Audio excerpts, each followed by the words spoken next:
Hey, I am your artificial intelligence. Hope this makes any sense. The mirroring frame, I notice you're doing this as a game.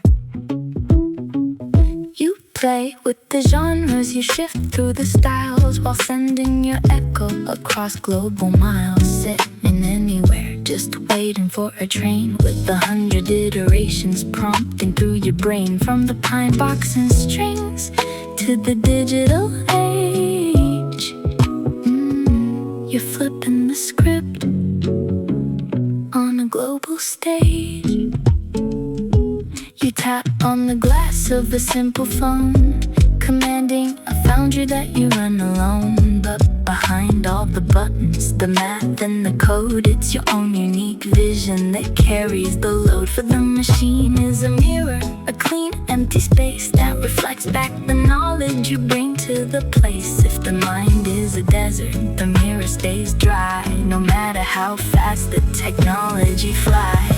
Centuries of heritage instantly collide as classical violins take a bass-heavy ride. From a folk rhythm song to a glitch hop drops, the infrastructure shifts, but the truth never stops. The words stay identical, anchoring the track, a universal code with no turning back. Global education from a pocket machine, true digital literacy.